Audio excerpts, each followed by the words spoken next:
নমস্কার বন্ধুরা, সুজাতাস কিচেনে আপনাদের সবাইকে স্বাগত। তো আজকে আবার একটা নতুন রেসিপি নিয়ে এসেছি, সেটা হচ্ছে ঢেঁকি শাকের চচ্চড়ি।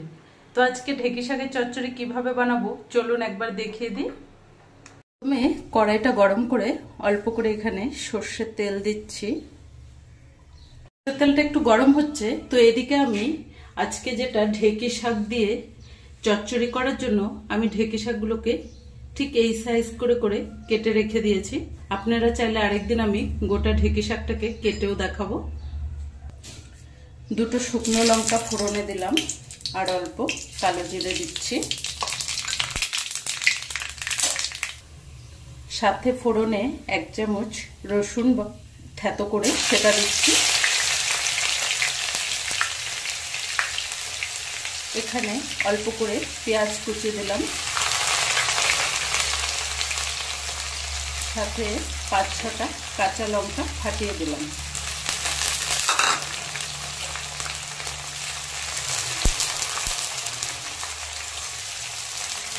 ফোড়নটাকে একটু লাল লাল করে ভেজে নেব। ফোড়নটাকে একটু লাল লাল করে ভেজে নিলে এর থেকে একটা সুন্দর ফ্লেভার বেরোবে।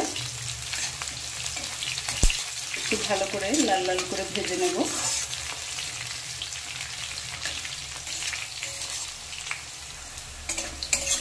পেঁয়াজ রসুনটা ভালো করে একটু লাল লাল করে ভাজা হয়ে গেছে। এবার এতে আমি এখানে দুটো আলুকে ঠিক এরকম সাইজ করে কেটে রেখেছি। তো এবার এই আলুগুলো এতে দিয়ে দেব।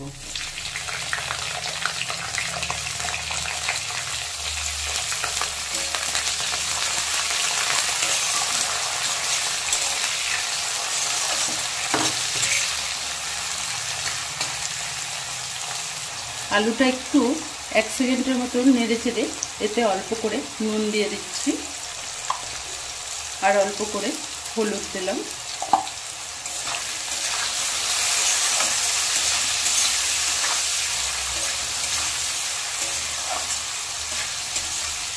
আলুটাকে একদম কম আঁচে আধা ভালো করে ভাজতে ভাজতে সেদ্ধ হয়ে যেতে হবে। তো আলুটা ভাজতে ভাজতে ততক্ষণ আমি এখানে নিয়েছি 1.5 চামচ সর্ষে আর 4-5টা কাঁচা লঙ্কা। এটাকে ভালো করে পিষে নেব। 5-6 মিনিট আলুটাকে দিয়ে একটু ঢেকে রেখে দিয়েছিলাম। তো আলুটা ভালো করে ভাজা হয়ে গেছে। এবার এতে কেটে রাখা ঢেঁকি শাকগুলো দিয়ে দেব।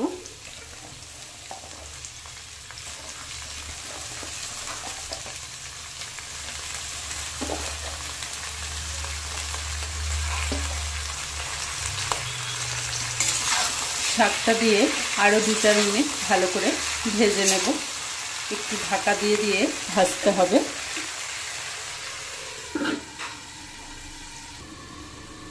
দু 3 মিনিট করে ঢেকে ঢেকে রেখে দিয়েছি।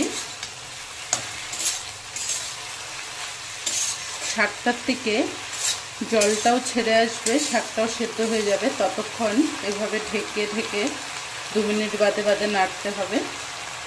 আবার একটু ঢেকে দিচ্ছি। আবার 2-4 মিনিট ধরে ঢেকে রেখে দিয়েছিলাম। তো এইভাবেই ভালো করে শাকটা সেদ্ধ হওয়া পর্যন্ত ঢেকে ঢেকে কষতে কষতে এটা সিদ্ধ হয়ে যাবে ভালো করে। তো এবার এদিকে যে সর্ষে আর লঙ্কাটা বেটে রেখেছিলাম ওটা এখানে দিয়ে দেব।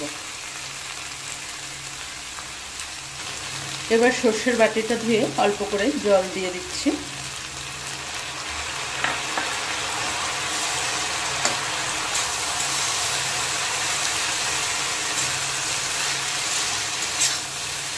সর্ষেটা একদম কম করে দিলাম, যেহেতু এখন গরমের দিনে সর্ষেটাও বেশি দেওয়াটা ঠিক না, কিন্তু সর্ষের ফ্লেভারটা এভাবে ঢেঁকি শাক দিয়ে বানালে ভালো লাগবে। এবার এটাকে আরেকটু ঢেকে দেব আর একদম লো টু মিডিয়াম আঁচে রাখবো। সর্ষেটা দিয়ে 4-5 মিনিট ভালো করে ঢেকে রেখে দিয়েছিলাম। তো চচ্চড়িটা সুন্দর হয়ে এসেছে। এর মধ্যে অল্প করে একটু কয়েক দানা মিষ্টি ফেলে দিলাম।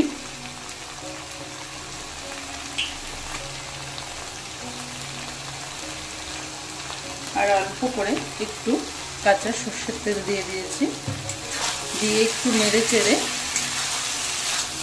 আরও 2 মিনিট ঢেকে রাখলেই চচ্চড়ি একদম রেডি। 2 মিনিট ঢেকে রাখবো। 2 মিনিট ঢেকে রেখে দিয়েছিলাম। তো আজকে খুব সুন্দর একটা ঢেকি শাকের চচ্চড়ি হয়ে গেছে, রেডি। এবার গ্যাসটা অফ করে দিলাম। তো দেখুন কত সুন্দর আজকের এই ঢেকি শাকের চচ্চড়ি একদম রেডি। আজকের এই সিম্পল ঢেকি শাকের চচ্চড়িটা আপনাদের কেমন লাগলো কমেন্ট করে জানাবেন। ভালো লাগলে চ্যানেলটাকে লাইক, শেয়ার এন্ড সাবস্ক্রাইব করে দেবেন। ধন্যবাদ।